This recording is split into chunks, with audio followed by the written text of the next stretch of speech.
Reaching this 50th episode feels like a major accomplishment. And let's just let it really sink in. Because I was listening to a podcast on what else? Podcasting. And this is what they said. Only 10% of podcasters make it to episode 50. 10%. That's nuts.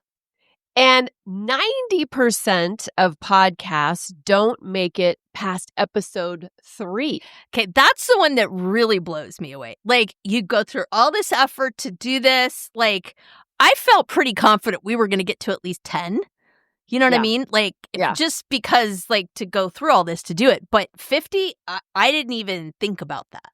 So that is amazing to me that 90% of podcasts don't even make it past episode 3. That's bananas. Well, and I think because it's a lot. There's a lot that goes into doing this. Yeah. And I think because you and I can split the load, Yep. I think that makes it easier. And also, we are awesome. Well, there's that.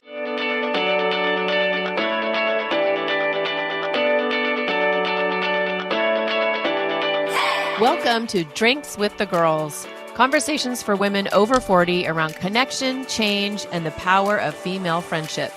Living well with stories to tell. I'm Karen, and this is Lisa. We are moms and solopreneurs stepping into our own, diving into real conversations about things that matter to women in midlife. We're here to spill the tea on everything that affects women in their 40s and beyond. Topics like loss and grief, changing relationships, launching kids, menopause, and reinventing ourselves in midlife. We are here to tackle it all. Connect with us through a blend of our lived experiences, our friendship, the memory of our moms, plus a collection of real stories, honest conversations, and engaging interviews that will make women over 40 feel seen and remind them that they're not alone on this journey called life. Let's go. Welcome to our 50th episode of Drinks with the Girls. Wait. Wah! Woo, and the crowd goes wild. Okay, first off, say that again because I just need to hear it one more time. I can't even believe it. Drum roll, please. Welcome to our 50th episode of Drinks with the Girls. I am Karen. And I'm astounded, Lisa. Like, seriously, when we first, did you ever in a million years think we'd be sitting here recording our 50th episode? And I realize all you, like, famous podcasters out there, you're like, yeah, I'm at 350. Like, I get it. But Karen's going to throw some stats out on this episode that I had not heard before. And I was like, dang, we're not so bad. No. We are celebrating big time tonight with this episode. And actually, yes, I did think we would reach our 50th because I had literally no doubt that we were going to just keep going because we have things to say and not just because we like to hear ourselves talk, but you all, our listeners, you have given us feedback that you like to hear what we have to say. So, I feel like this community has just grown and grown and grown, and that's because of you, our listeners. So thank you so much. This is pretty fantastic. We are definitely toasting this journey tonight, and Lisa's going to give me some shade because tonight I'm toasting. Just the one thing you got to bring me down about, my Lord, tonight of all nights. She's going to give me some shade about my Michelob Ultra. Oh, for the love. Drinking tonight, but we are celebrating the hell out of ourselves, and we're going to talk about life in our 50s because it's our 50th episode. We're going to talk about the highs, the lows, and everything in between. So what are you drinking tonight, friend? So I am still working my way through the panoply of stuff that I got to just kind of try things. This is a Recess, and it's blood orange, hemp and adaptogen infused sparkling water, calm, cool, collected, which I kind of need because Karen's been listening to me today. I've had one of those days. I was traveling yesterday and inexplicably all 3 of my suitcases, and before you're like, biatch, why are you traveling with 3 suitcases? It was to a conference and I had to bring a bunch of stuff for my company, so don't throw the shade yet. They lost all 3 of them. So it's been a bit of a day. So I was looking forward to calm, cool, and collected. So hopefully this will help me. I'm surprised you don't have something stronger in that glass, girl. I didn't have time before I yelled at the airline and then jumped on here. Got it. It's all good. I could bust out the Michelob Ultra. It's good. Actually, you know what I have? But I was feeding it to the slugs who I thought were attacking my garden, but it turns out it's an errant chicken, is Pabst Blue Ribbon, which some people might consider sacrilege, but I feed it to the slugs so they die and they don't chew on my veggies. But I think I'm just going to get my chicken drunk at this point, so we'll see what happens. Anyhow. Well, we are recording this on Cinco de Mayo. Right. And we are going over to Tony's cousin's house. She and her husband just moved into our neighborhood, so we're going to go over there for some Cinco de Mayo food. So anyway, yes, that's one of the reasons I'm having a Michelob Ultra, because I don't know what she has in store for us. All right. Perhaps a cerveza? Perhaps.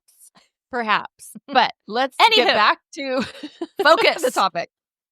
So yes, reaching this 50th episode feels like a major accomplishment. And let's just let it really sink in. Because I was listening to a podcast on podcasting. And this is what they said.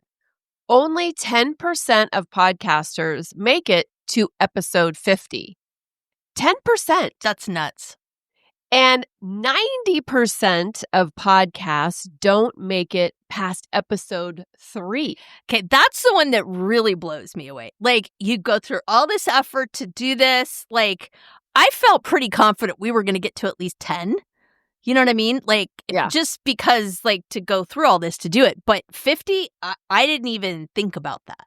So that is amazing to me that 90% of podcasts don't even make it past episode 3. That's bananas. Well, and I think because it's a lot. There's a lot that goes into doing this. And I think because you and I can split the load. Yep.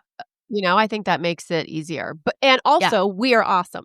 Well, there's that. But honestly, like, just keeping it real, I don't know that I would have been able to do this much on my own. Like, I do think that that's a little bit of our secret sauce. I mean, just kind of the pedantic thing of, like, it splits the workload. But I do think that just special sauce that we have helps in so many other ways to, like, think of topics and so anyhow. Absolutely. And I definitely would not have made it this far.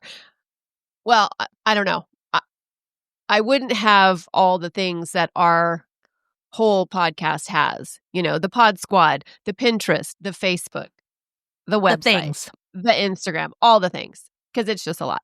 Anyway, so we thought it would be fun to talk about some of our reflections on being in our 50s to celebrate our 50th episode. Let's talk about, now that we've talked about what surprised us about our podcast, let's pull it back to the 50s and let's talk about what surprised us in our 50s. And I was thinking a lot about this today.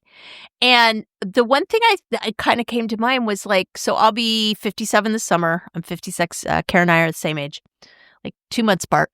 And I was like, I'll be 57, 3 more years in my 50s. And it wasn't like, oh, I'm getting old. It was like, damn, this has been one of my favorite decades. I don't know if I'm ready to give it up yet, which I thought was kind of cool because it wasn't about getting older. It was just like, this has been super cool.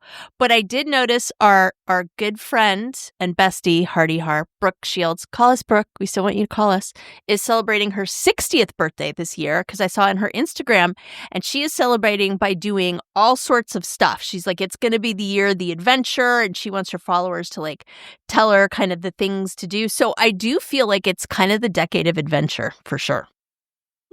I love that.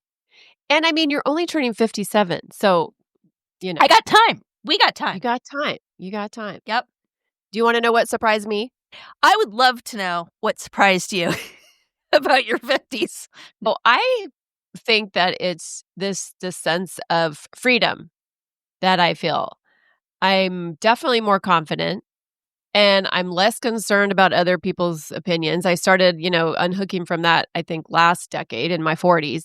Just not as concerned with the external validation. And I guess, I don't know if that surprised me or not, but I didn't realize, like, when I was in my 20s and 30s, like, I just didn't realize women in their 50s had this level of just, I don't give a forkness. Totally. And so much fun, too. I mean, I wasn't just like, fun. They are, I mean, it wasn't like, oh, they're all a bunch of old people, but it was just like, it just doesn't get any press. Like, hey, you have kids, and then fast forward 25 years and you're a grandma. Like there's no discussion of like the in-betweenness at all. And I don't know if they're just trying to keep it under wraps because it's awesome or what. Because dang, I mean, I would Yeah. have gotten on this train a lot sooner had I known that the decade of no more forks to give is like my favorite. And, I have to say too, just that level of self-assuredness that it's a thing because many women over 50 report this same level of increased self-confidence and just, kind of focusing on what truly matters to them. So it's not just us, but there's also another thing. I don't want to be a Debbie Downer, but my 50s are way less fun than my 40s. Hmm. And I don't want to, I guess fun maybe is not the right word, but my 40s were wild. Like I was doing things nonstop, concerts and, festivals and vacations and girls' trips and, book clubs. Actually, that turned into wine club, but just That's what it going was. out and doing a lot more things. So I guess there was just more energy involved in my 40s. And just like it's ironic because there was a lot of chaos going on in my life, like internally and externally, just because my kids they were teenagers, preteens and teens. And, that was chaos. And then the internal chaos of just what was happening in my life. But yeah, my 40s were way more active. Lisa and I were just talking about this woman that we're going to have on the podcast who lives in Alaska and she wears stilettos in the snow. And I used to wear heels in my 40s. 50s, not so much. But it's like, we would go out, we would dress up, we would just, I don't know, have more fun. I'm going on a tangent here. Sorry. You aren't, but I did want to give a shout out to my friend Kate, who will be on the podcast, who I can now call my friend. I'm so excited. This is going to be Yay, a great Kate. episode. Yes. Okay, so I want to go back to something you said about your 40s, because this is where you and I kind of differ because of our life experience, right? Because the 40s were my decade of little kids. Raising littles, right? Because Yeah. I had my son when I was 39 and my daughter when I was 42. So I was doing the diapers and all the things. So Wow. I'm like listening to you say this going, yeah, there was There was none of that happening. there was none of that happening. Now we were traveling everywhere, but that was because we lived overseas. But very, very different. And I mean, I was happy. It was really great to have kids. A lot going on just in terms of like the chaos with just my life and trying to figure out literally where we were going to be located and all that. But it was definitely very different in terms of yours. I think for me with the 50s, like I was thinking about this the other day when it comes to anxiety, right? And trying to figure out the times in my life when I was able to like get a better handle on my anxiety. And I might be talking about this because full disclosure, my anxiety medicine is somewhere between Seattle and Eugene right now on a plane. Yay. But I remember consciously like a few years ago, just thinking about anxiety. And that's definitely been a lifelong battle for me and just going, I am so tired of having this rule my life. I am so tired of being anxious. I'm so tired of worrying about stuff. I'm just over it. And it was like I made this decision. And not that I just like clicked my heels and everything was done, but I do feel like that was a big moment for me when I was just like, you know what? I'm not going to let this have power over me anymore. I'm tired of worrying about everything that can go wrong and like what's going to happen and this and that and the other. And I do feel like that was really symbolic of like my early 50s is just really gaining some control over things and just going, you know what? Like this is about me and what I want. And I am so sick and tired of putting not only people's needs first, but just people's opinions, people's thoughts, people's stress, people's on and on and on and on. Just everybody else's crap on my shoulders.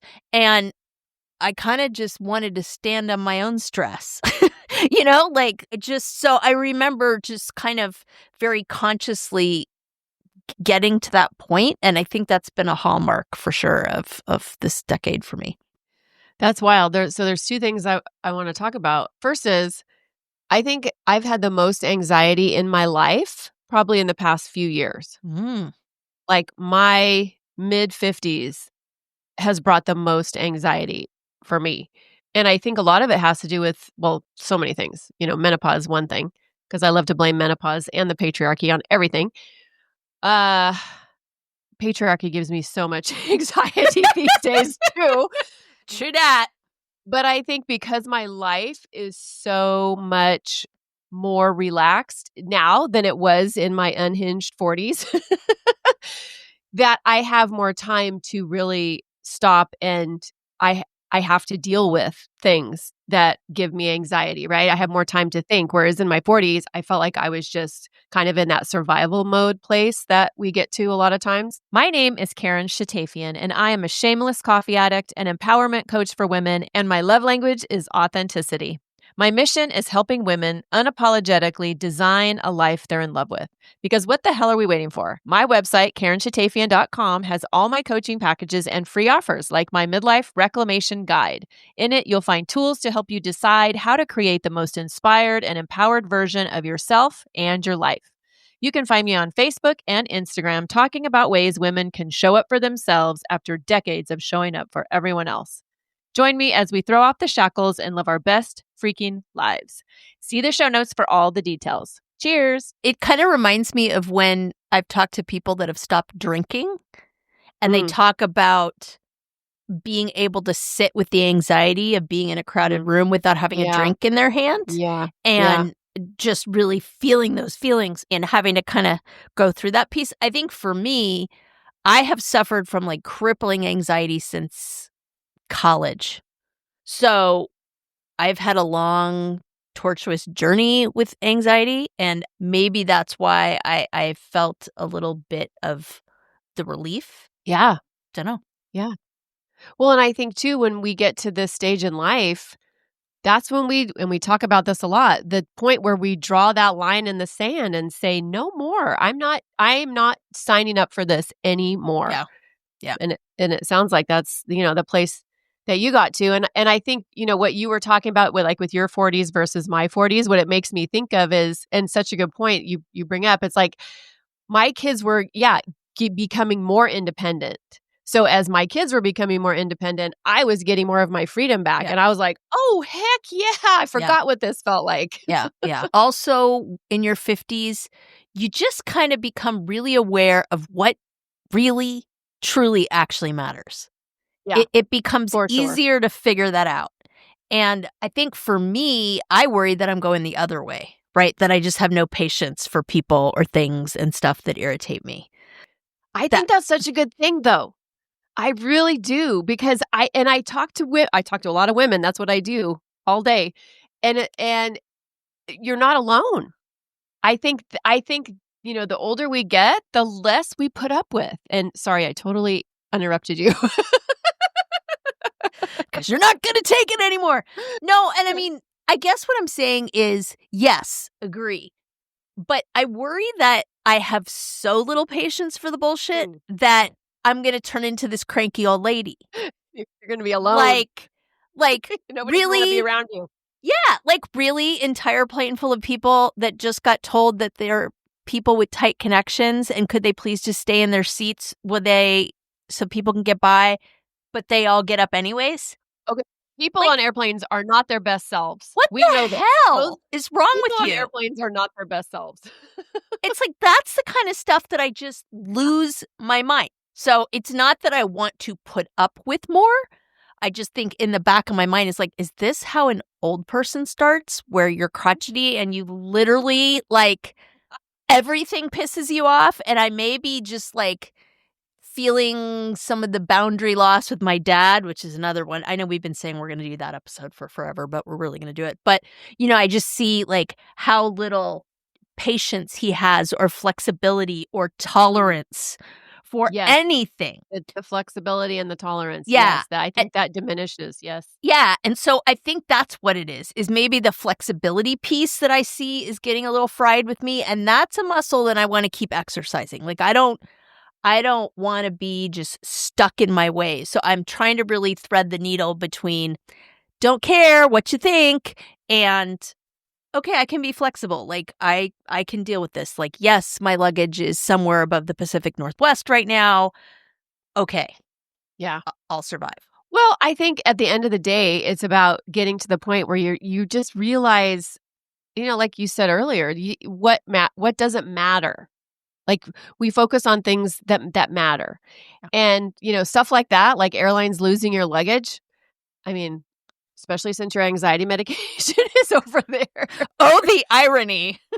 But we have you have zero control over that. There's So no it's point. like there's no point. And I think it's walking that line of I'm really pissed off about this, and also I can do nothing about it. Yeah, and just kind of where are you going to put that energy? Okay, Yeah. let's shift gears a little bit. What about the changes in your body, right? Some good, some bad, some they just are. Like what do we think about that? Oh man, we think that it's bullshit. No. It's good that we're using the royal we now. Right, the royal we think. Yes.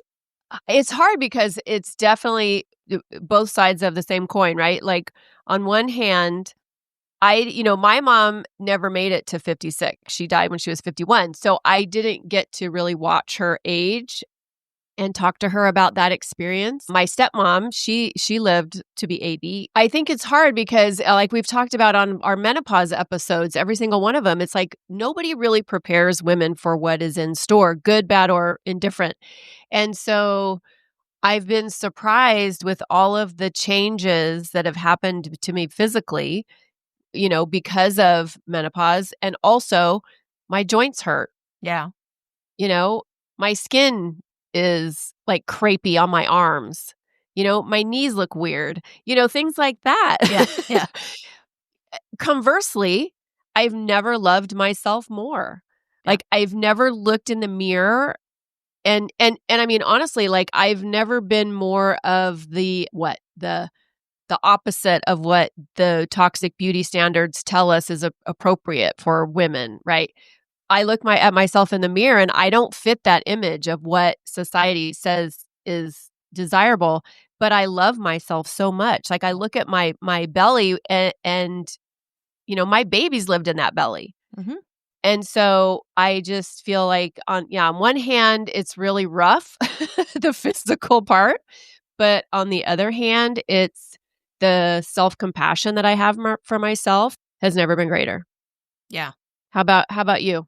So I went through kind of an interesting change because like many women, I started gaining a bunch of weight, like right around like 50 and kind of, I wasn't going through menopause then, long story short, but we talked about this in the last episode. So I have polycystic ovarian syndrome. So long story short, it messes up your hormones and blah, blah, blah. So menopause is an extra special treat, but I got to the point where I'd put on so much weight and not doing anything differently, right? We talk about that as a side effect of menopause, that I just felt like I was like, who is this person in my body? Like I didn't recognize my body.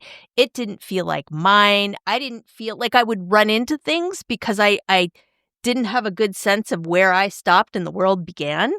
And it just was so freaking disorienting. And so I started on this journey of, it wasn't necessarily about weight loss, but I mean, that was part of it. But that was what the breast reduction was a part of. And you can listen to that whole thing on the episode. And that was a big part of that, embracing that. And then we're also going to talk about this too. I started taking semaglutide. And yes, there's been weight loss, but it has felt more like a coming back home to my body kind of a thing. I'm like, oh, that's who she is and that's what she does. And yeah, it's a little rustier than it used to be when I was 30, but I feel at home, like I feel in my body. Because before, I'm not kidding you, I would literally just have this out of literally body experience just walking around like I don't feel grounded. I don't feel like in there. So that was a big part of it. In terms of like the physical stuff, like the one thing that I've noticed that has really, really changed a lot is I cannot drive for long periods of time. I used to do a lot of driving for my job and I drive and it was like 5 hours, like no problem. That is really hard for me now. If I drive more than say like 3 hours, I really got to stop. when I go up to Portland a lot, and that's like a 2.5 hour drive, I am toast when I'm done. Like I have learned when I have to do a lot of driving, don't plan on a lot of things afterwards because I will be exhausted. And it's more than just like when I'm traveling on planes and stuff. That's a different kind of thing. So just things like that, I think I've learned that is just not something to be trifled with, and I gotta go with the flow on that one. Is there anything that you have found that you're just like, that's different and I need to just kind of respect that? Well, it's interesting because I reflect back to like when my dad was in his 50s and 60s because, I didn't get to see my mom really in her 50s and 60s, and he had chronic back pain. He has macular degeneration. He's basically blind in one eye, but he's constantly been in pain, like pretty much since his 50s. And I remember thinking, why don't you do something about that? Like, get that handled, right? And here I am in my 50s with back pain. And I have been dealing with this for probably 6 months. And there was a stint there where I was getting massages every week. And I don't know if they were working or not, but I got rid of those. I'm going to go to the chiropractor as my next thing. But my thought is, I never thought I would be at this place. Like, I feel like I'm too young to feel this old. Yeah. I think a lot of that for me has to do with I've just really started moving my body regularly and deliberately the past probably like 3 or 4 weeks. Yeah. And that makes all the difference. Yeah. Yeah. It's interesting when I was on my business trip this weekend, because I worked a lot last week. I was just like, my body misses yoga. I was just like, I need to get back into yoga. And I think that that's kind of what it's about for me is I just can't F around anymore. Like I just have to be more deliberate about it. Right. And yes, I need to be out walking and doing all that. And I don't have a good routine for that. But the yoga has been a real game changer for me, for sure. Like that needs to happen more. And now that I feel better and I'm not so heavy, I'm much more open to that. But I think that that's just the bottom line. Like, when we are in our 20s, 30s, and 40s, you could have a few drinks and get up and skip and whatever, and you were okay, right? But it has to be more planned and deliberate. Like you have to push yourself more. And I have the same experience with my dad. He's like 3 joint replacements due too late at this point at 84, and he can't walk really. And I tell my husband all the time, like, that is your role model. So figure it out, because there is still time left to make sure that you are vibrant and healthy and doing the things you need to do. But you gotta be deliberate about it. And that's a constant struggle, I think, for me. I'm aware of it. I want to do more about it. I'm not quite there yet, but I feel like at least I'm aware of it and I'm pushing myself. And honestly, I feel like it's habits, like what we were raised with, the habits we were raised with, and also whatever habits we've developed over, the decades are so hard. Like those are like almost in cement. Yeah. So making change takes dedication. Yeah. Whether it's diet, exercise, all of it. And that is literally what's going to keep us healthy longer. That's what's going to help our quality of life and our quantity of life. And right, we know this in our brain. Yeah. And it's putting that into action. And we in our house, we're definitely struggling with that. But yeah, let's change gears. Let's talk about emotional transitions like into our 50s, because, midlife can bring anxiety and depression. It goes up for women in midlife, but also your self-awareness goes up too. So let's talk about emotional superpowers that we need or that we've relied on in our 50s, because I know for me, I definitely trust myself more. I am besties with my intuition. And, I've relied on my intuition a lot, especially in knowing when to let things go, and also just not having the bandwidth for relationships or things that drain me anymore. What emotional superpowers do you think you've gained in your 50s? The episode we did with my friend Sally, who is a psychic medium, talked about just the important role of intuition and how everybody has that and how important it is you listen to your intuition.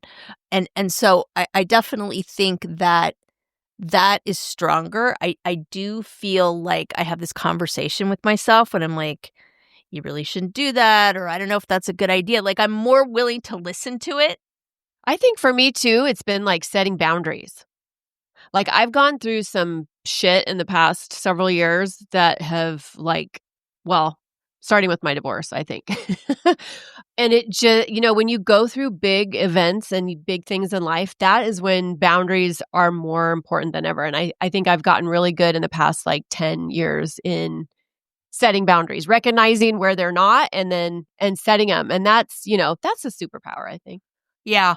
And again, we're going to talk about this on this next episode, but we both talked about just the boundaries with our dads and just how triggering those are and trying to process all of that. And I've recently become aware that my boundaries with him are not good and I'm having to set clear ones and really just understanding. Yeah, I mean, I think that's definitely a superpower of it's not like, oh, you have to have boundaries. You have to have good boundaries. It's not that. It's like, no, you have to have good boundaries because you need to understand how you see yourself in the world and how you're going to allow yourself to be treated.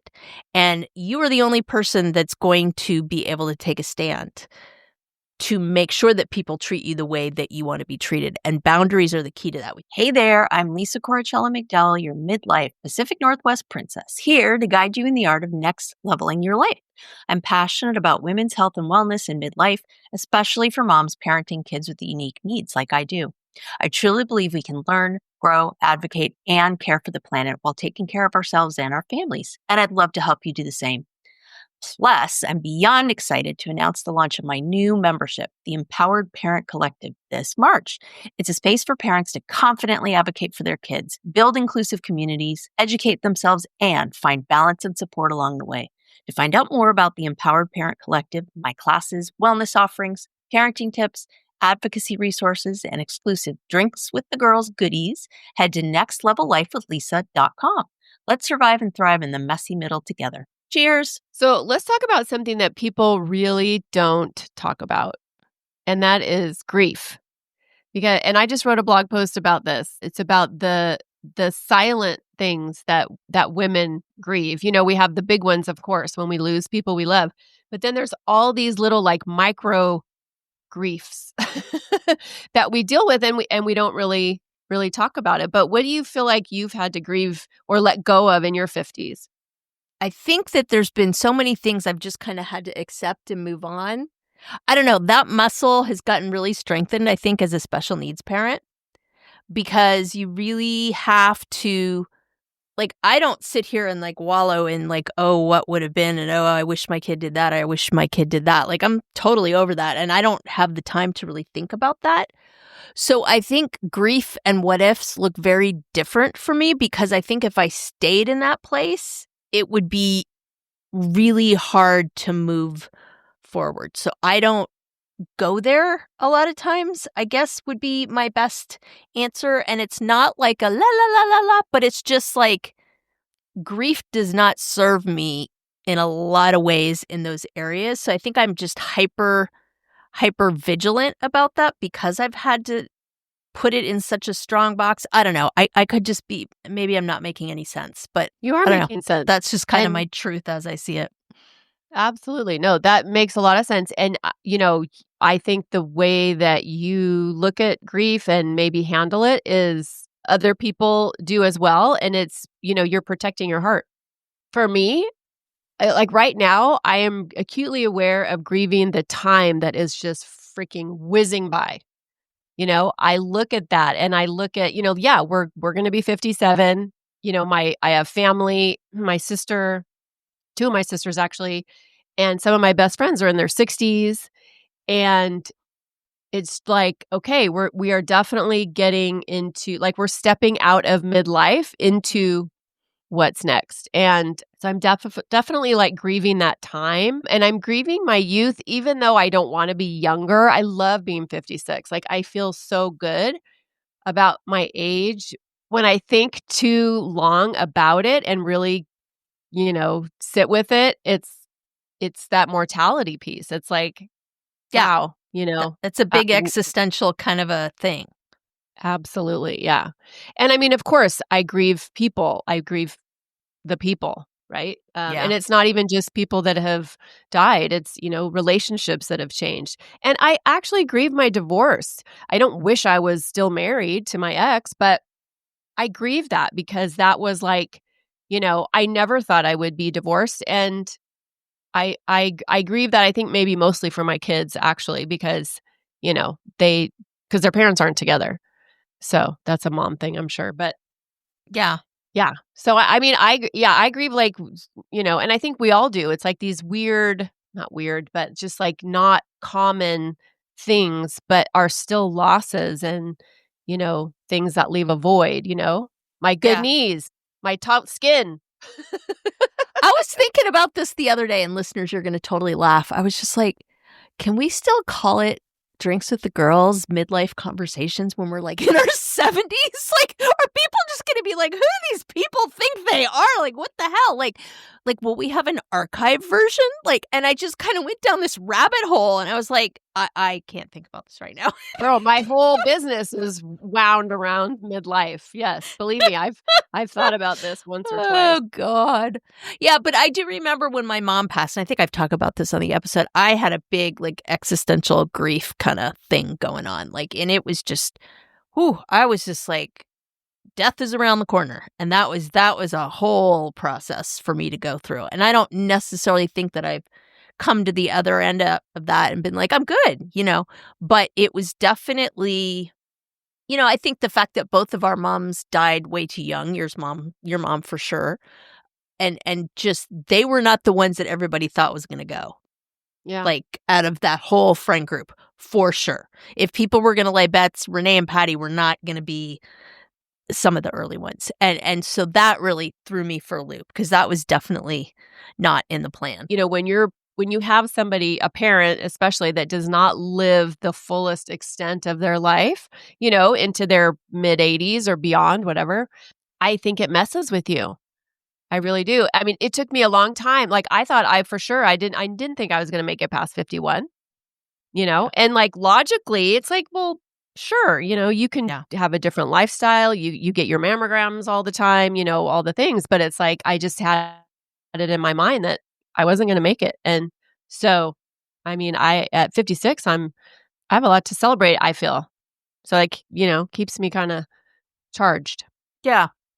And I feel like this decade has been more deliberate just in terms of being very aware of how precious time is, not because I'm squandering it, but because I want to be more purposeful about it, right? It makes me think of things like, do I really want to work in corporate America for 10 more years? Like that's the kind of stuff that it makes me think of, is just like, God, there are ways that I really want to spend the remainder of my life. And there are certain things that I really do not want to do. So those are the kinds of things I think about being deliberate with that time and really valuing it. And certain parts that I don't have control over and certain parts I do have control over about it. So that's us. I think Karen alluded to the relationships piece of it, because we are not an island, right? We are an entity that people are pivoting in and out of our lives for various reasons. And those relationships change. That's just kind of the way it is, right? Our relationships with our partners change, our kids, our friends, all of that. And it's a lot to process that. Like my son just turned 18 on Thursday. My daughter's turning 15 on tomorrow. And I can't quite believe it, really, on so many Those are different big levels. kids. Holy Big kids. moly, right? And, I run into these young moms all the time and I'm just like, I sound like an old person. I'm like, blink and you're going to miss it. But it's just like, that visceral feeling of, like, I saw this mom with one of those baby carriers and we were having a conversation about it because I packed 2 kids around Africa. But I remember that feeling of like how they felt when they were strapped to my body and what I would do and just all of that piece, right? And so they're certainly not strapped to my body anymore, but they need me in different ways, but that's changing, and just navigating and negotiating that, and what that all looks like is definitely keeping me on my toes, for sure. That's like a gut punch. I was thinking about all the different relationships that have changed, friendships, obviously my marriage, dissolved. Those are the big ones, but the relationship with my kids and the metamorphosis that has happened with that over the past, well, probably since my kids were your kids' age, because that's really when it starts like shifting a lot. And I think now, like, my son's going to be 30, my daughter's turning 27 in a couple weeks, and they're adults. But I still, walk this line of, they still need me, one more than the other. And how available am I going to be, And I don't know. It's just very interesting. And I was at a baby shower over the weekend, and I was talking to the mom to be in her cute little belly, and we were talking about, pregnancy, and I didn't like being pregnant. I wasn't one of those women, but I loved when that baby moved, when I could feel my babies moving in me. And when you said, just your kids were basically tethered to you, like, those are such beautiful experiences for parents, but for moms, like, it's just wild that my kids are as old as they are. Yeah. Yeah. No, I mean, I'm the shortest one in my family by a lot. It's like, wait, how did this happen? But yeah, and I mean, again, we've talked about this. I'm not going to jump too much down this rabbit hole, but my relationship with my son is going to be very different than a lot of people, because, he is probably going to live with us or be attached to us in a way that is much more significant than, most kids his age and growing up. And it's actually kind of cool. I do not mind at all that my son still wants to give me a big hug in public, right? He sent me a cute little picture when I was up in Alaska, and, very childlike in a lot of ways. And, if he was a neurotypical 18-year-old, I wouldn't be getting those pictures. And so there's really amazing, wonderful things to that as well. Another autism mama friend of mine said, and I think you can look this up. I don't think she made it up. I think it's a thing. When people say, don't you wish your child could be, quote unquote, normal or neurotypical? And there's this whole thing about, like, no, because I went to Holland instead of Germany or something like that. That's the way they phrase it, right? It's not like what could have happened. It's just, it's different. Right. And there's good and bad and other ways. And I think most moms with kids that have needs like that feel that same way. I think people think we sit there and we dwell on, like, what could have been, and we just don't.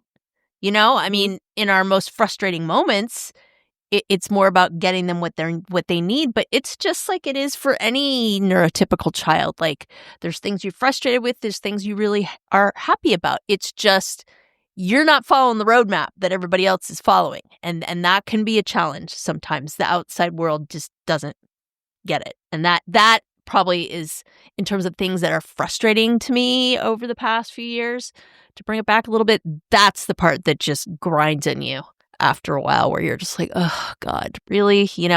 That's exhausting. The things that I want and the things that give me pleasure, I think, are simpler now in a lot of ways. Like, I think about, like, a Friday, like, my definition of a perfect evening is having a good meal with my husband, watching, like, a really cool British mystery, like, in my pajamas, like, with a glass of wine. Like, life does not get better than that. Right now, do I like going out to eat? Absolutely. We love to travel. We love doing all those things. But that's another thing I've noticed in my 50s, is that life gets simpler. You are much happier with just the simple pleasures of that kind of thing, right? I don't know. How about you, Karen? What do you think? I think you're right. And it's bringing up something else in me that I can't really identify right now. But I think it's because I have moved here, and our life is so simple and quiet just here, And we don't do a lot. Like I used to travel a lot. Like I used to, do a lot of fun travel, with my kids, with Tony, by myself, with friends. And I haven't really done that a whole lot. And there's lots of reasons, but I think, part of me misses that. But then when I'm in situations like that, I do miss the simpler things. You know what I mean? So it's almost like I feel like I want it. I feel like I want like my unhinged 40s again, but I really don't. Well, and I think that's part of being in that transitionary phase, right? Where, when a snake sheds its skin, there's that ugly phase where it's just kind of lifting off and like it's half on and half off, right? And when you're in the middle of that transition, it's a little like hinky, things aren't lining up. And I mean, you've talked about this for a while, the fact that you are kind of in this transitional phase of, yep, you're glad you did the farm thing and all that, but you feel like something else is brewing. And I think that's just a natural part of that bubbling up. Yeah. Well, and I think it has a lot to do with what's going on around me also. Like, my dad, I moved here to be closer to him. So that's been great, but I'm further from my kids, and then they're going to start having kids at some point, and so I'm going to be further from them. So I think about, because I am the queen of overthinking. So I I think things to death instead of just being, instead of just worrying about today and what's going on today and maybe tomorrow, but not worrying about, oh my gosh, I have in a few years, I'm going to have to, move closer to my kids, or, I should do this or I should do that. No. Okay, quick pause. Have we talked about the Pod Squad lately? Oh, the Pod Squad. You mean our email list /VIP lounge /digital wine club? Exactly.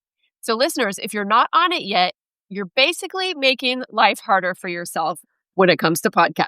Like trying to scroll for show notes while speed walking on a treadmill. Wait, what was that link again? Oh, no. Grab the side rails. Or pulling up that book we mentioned while you're in the Starbucks line and then realizing everybody else moved up 3 cars and now you're that woman. We've all been there. That's why we made the Pod Squad. You'll get new episode alerts every week with direct links. Easy to listen, easy to share. And show notes straight to your inbox. So when we drop a life-changing product, book, hot tip, or yummy new drink, you're not rummaging through your memory like a woman searching for her reading glasses when they're on top of her head. It's organized, it's helpful, it's for you, babes. So join the Pod Squad. The link is in the show notes. Just tap it. Snacks, sarcasm, solidarity. And obviously, fighting the patriarchy. We write at dawn. Well, that kind of, touches on like the identity shifts that happen, I think when and in every decade, like I've talked to women and they are freaking thriving in their 60s. Like they're saying their 60s are the best decade yet.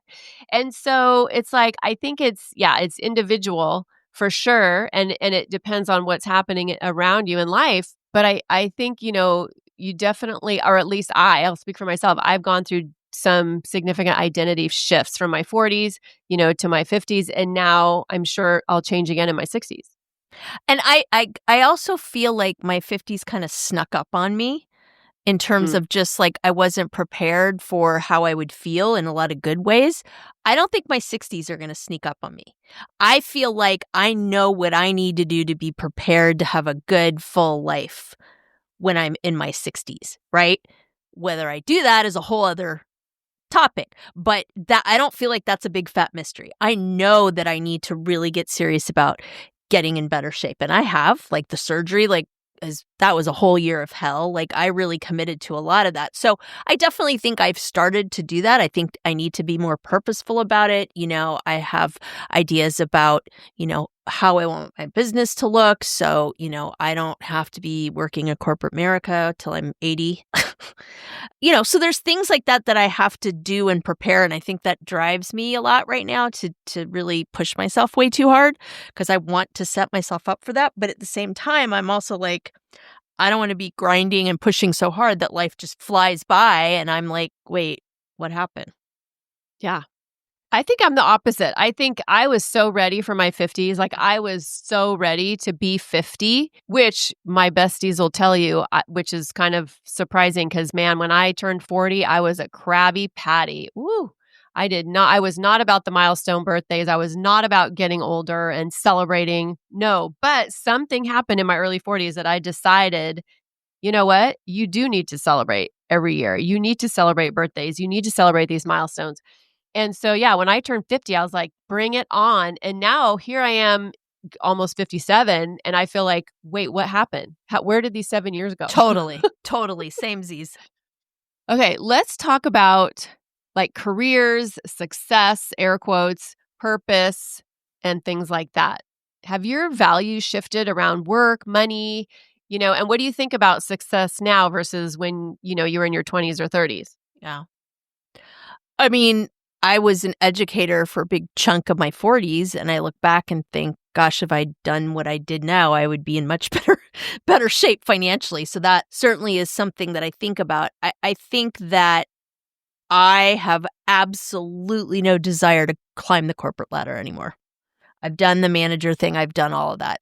And, I look around me and my contemporaries, they are like the senior vice presidents and the things and that. But like, there were some manager roles that came up at work and I was like, oh, hell no. Like I have no desire whatsoever. My plan, my kind of like climb the ladder thing is to get out and really make my own business be self-supporting. That's really where my focus is now with everything.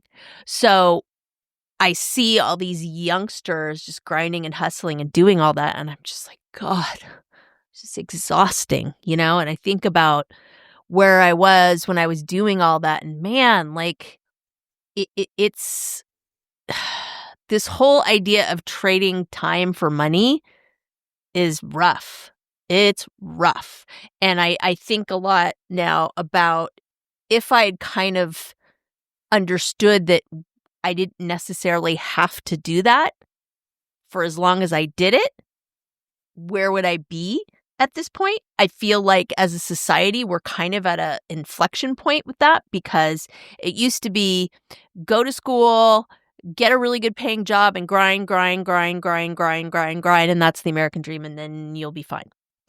And yeah, you can still do that, but you're not getting what a generation ago did when they did that. And there are a lot of people that are like, yeah, I don't need to take on the debt of private college for 4 years. I can start my own business now.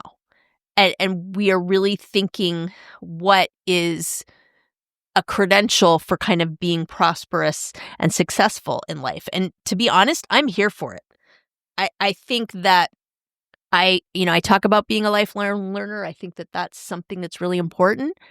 I love my alma mater, but I just don't necessarily see my daughter going to a 4-year Ivy League college as the way to get ahead in life. In fact, for her personally, I don't think it's the right move.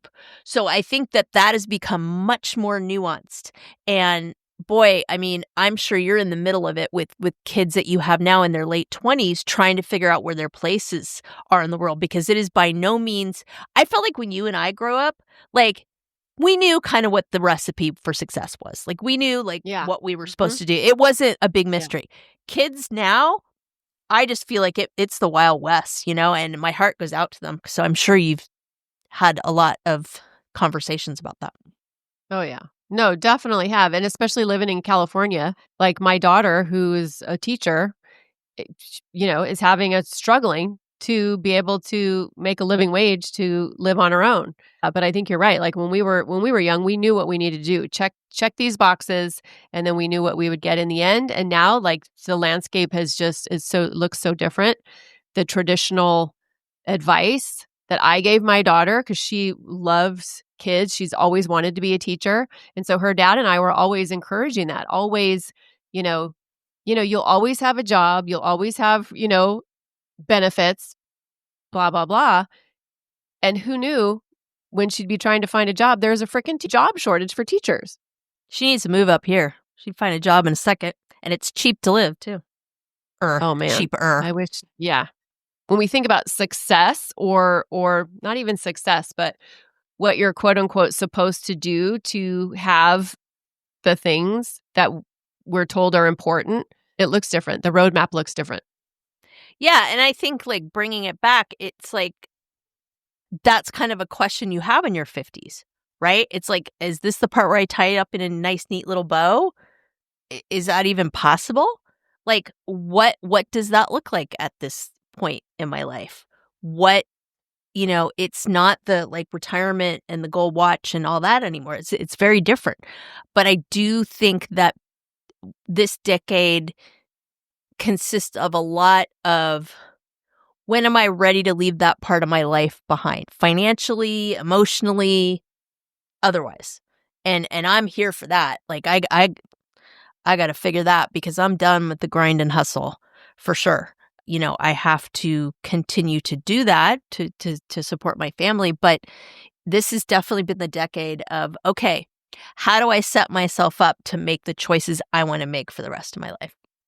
Yeah, and those are big. Those are big questions. I just had a girlfriend. She was a teacher, high school math teacher, retired last year at 56 or 55 at the time, actually. And so now she's just kind of like trying to figure it out. Like, how am I gonna live as a retired person? And she's loving it, by the way. It is different financially. So I think, when we're younger, we think you get to a certain age and everything is just easy breezy lemon squeezy.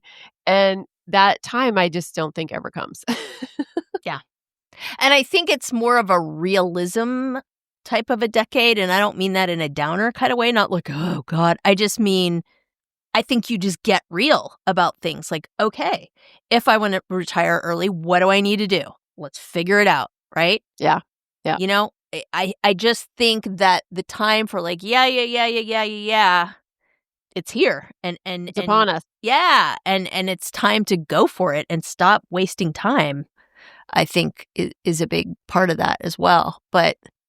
And I think just that reality that, we talk about it. Oh, life is short. Life is short. We know this. And the older we get, we know it more. But I just think sometimes I'm literally overwhelmed with that feeling of, like, I have a client currently, and her mantra kind of right now for this stage in life is, why not? Why the fuck not? Yeah. And I think when you really sit back and think about your mortality and how much time you do or don't have left, it's like, whatever it is you're thinking, whatever is in your dream box on your treasure map, whatever, is in your heart, why not? Let's go, Let's go. And it's not a time is running out, although it is. And it's not even a now or never. I just feel like, what the heck are you waiting for? Like, right. Like, zero things to wait for. Zero. Let's go. Right. Yes. Yeah. So let's wrap it up. Let's land the plane. If you are a woman in your 50s, and you might be if you're listening to this podcast, these are some things that we want you to know, because we like leaving you with some takeaways. I'm going to go first. Okay. You are allowed to change your mind. And guess what? You are also allowed to change your entire life. I've done it. It can be done. And I recommend it if that's what you're thinking. Because being in your 50s is about, at least for me, it's about expanding. It's not about shrinking. We're done with that. I have desires, I have needs, I have passions, I have wants, and they're going to be front and center. I'm not keeping them on the back burner. And like we were just talking about, why not? Take the step, be brave, get out of your comfort zone, and celebrate all the things. That's why we're celebrating 50 episodes of this podcast, because we're celebrating all the things. Yeah, oh my gosh, this is another big fat thing we did in our 50s. That's right. That was just not even in existence before now, for sure. Yeah, and we birthed it. Yes, we did, girl. And we talk about this too, just in terms of, women at this point in life feeling like the time for dreams is over. Boy, that is a big takeaway I want people to have. Like, oh my gosh, stop with that. Look at us. We freaking started a podcast. Like, what in the hell were we thinking? Like, what is this? Okay, I read something today, and I'm going to mess it up. I know I am, but it's something about the Forbes, the top, I don't know if they're billionaires, multimillionaires, whatever they are, but the rich list people on Forbes, women, the rich women, the women who were, let's say multimillionaires, right? And let's say there's a list of 50 of them, whatever. 80% of them are in their 50s or older. So it's not too late. If y'all want to go out and be a multimillionaire, it's not too late. Yeah. Start a podcast. Do the dang thing. I mean, to me, it all kind of comes full circle, right? Because we were talking about that. And I think in a lot of ways, that's why we wanted to talk about both these things in this episode. This has been such a joy, and Karen and I are so locked and loaded into this. This podcast feeds other people. It feeds us. I look forward to it every week. Karen and I have become besties in a way that we never were before this. And this is a sacred time to us. And when we plan our episodes and things like that, we are committed to this. We have made this very kind of sacred commitment to this experience. And we do it because it helps other people, but it also helps us as well. And just kind of growing this thing from this little baby to what it's become is just, I think it's a completely apt representation of what can be done if you just don't sit the fork back and think it's all done. Yeah, you just got to do it. You got to go for it. Absolutely. And you know what? I was thinking too, it's just because maybe, I feel like I've been in a weird season, for the past year, I don't know, a little more depressed than normal, and it's okay, this doesn't mean the rest of my life is going to feel this way. This is a season. This is a stage. This is a chapter, right? And it doesn't mean that's going to be this is the rest of my life. I get to write the next chapter. I get to decide how my next chapter looks. Yeah. And I feel that so deeply because that's I go through that as well when I just go through periods of depression and frustration. And, it's been a rough few months on the Corachella McDowell household as well. And, I do feel that idea of I think that's the problem with getting older is you're oh my God, it's going to be this way the rest of the time. Right? Yeah. We're still allowed to have seasons. We are still allowed to have moments and pauses and shifts and things like that. There's plenty of time to have that and embrace that. That's not gone. And so I really sometimes have to talk myself off the ledge and be it's all good. I love following women on Instagram who are in their 80s and just freaking having so much fun, so much joy, so much, it gives me energy and hope and smiles. You got to send me those so I can put those in the show notes. That sounds amazing. Yes. Inspirational. All right, y'all. Well, 50. Who'da thunk it? So I hope tonight that everybody has thought about 50 as an episode, 50 as an anniversary and a celebration of where we're at, 50 as a number, as an age, as not a number, as an age. And all that way, all those different ways it can kind of be symbolic to you. But we're certainly buckled in and locked and loaded for the next 50 and certainly locked and loaded for the rest of our lives. So I hope everybody's going to take the journey with us. And please keep the reviews and everything coming. We love it when you guys give us reviews, good or bad, right? Keep the topics coming. All of it. It helps us plan the different things that we feel like you guys want to listen to. And frankly, it's one more episode that we don't have to come up with. We want to be relevant to you. So please keep doing that. Share. We have a YouTube channel. Check it out in the podcast show notes. So the audio podcasts are now on YouTube, but we also are doing a video. So you get to see what we really are like on a Monday night when we've just decided not to brush our hair and say, screw it. This is definitely an IRL version. Yeah. There's no Kardashian level here. No filters.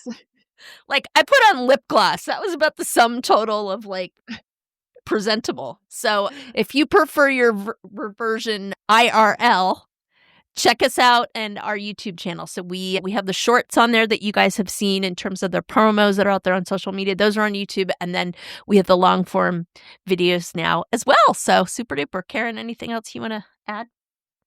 I just want to thank you listeners so much for being with us for these 50 episodes. We hope that you've had as much fun as we have. We've had some pretty fun episodes, great guests, lots of laughs, a few tears.